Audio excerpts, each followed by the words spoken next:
let's talk about the new Bronco. I'm Blake with Automotive Insights, and today I want to talk about some of the major problems that Bronco's been having since its release.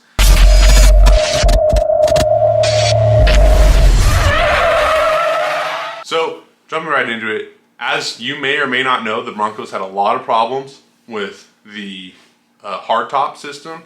It rattles, it pops, it cracks, makes all type of noises. Some people say that their seal isn't good, so that's a big problem.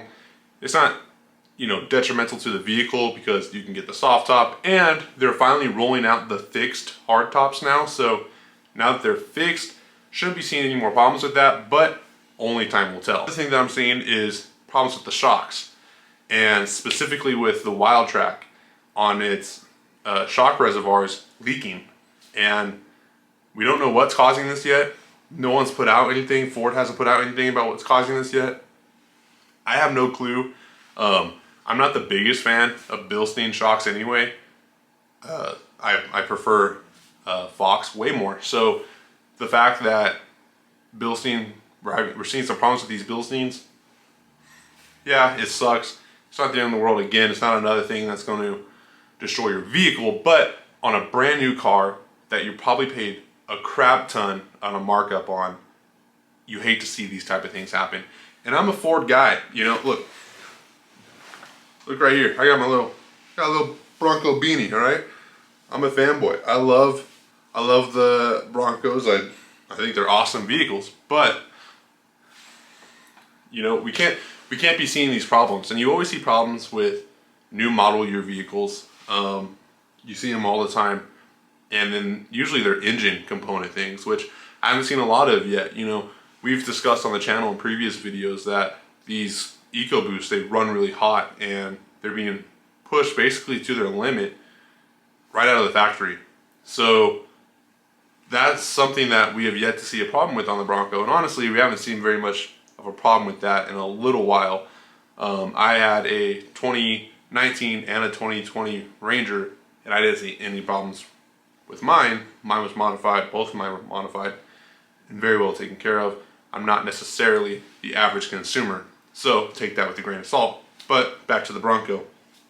The other things that we're seeing here is the Sasquatch Package, as much as it's being advertised as the better off-roader, which in certain cases it is, we're noticing now that the Sasquatch Package articulation with the front independent suspension, which is a big debate between Bronco and Jeep people, when you have 35s on, you're not getting the same amount of articulation that you were getting with the 33s. So the 33s will get shoved up into the wheel well a bit higher, and will for some reason drop a little bit lower, which is sort of different than what it is on other vehicles.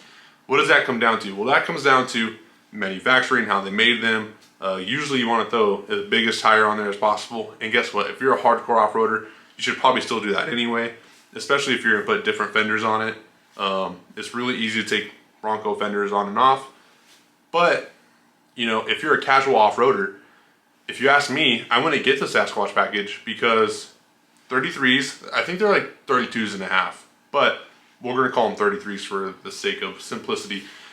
The 33s that you get are going to be slightly better on gas mileage, and they're going to give you everything you need for off-roading. I had 33s on my Ranger, and it did everything I wanted. Now, your breakover, approach, and departure, those are going to be hurt because your truck's going to be lower to the ground. So, but honestly, if you're just doing casual back road driving, or a fire trail here or dirt road there, and you want a Bronco to get you to your favorite fishing spot, if you want a Bronco because you want to go look up at the stars at night, something like that type of thing, I would just get the 33s. It's going to give you everything you want. It'll probably surprise you too, especially when you're looking at like the Badlands with a front and rear locker. That's a big deal. A rear locker alone is a big deal. Honestly, if you ask me, it's pretty much all you need. I don't do any rock crawling though, so again, kind of take that with a grain of salt as well.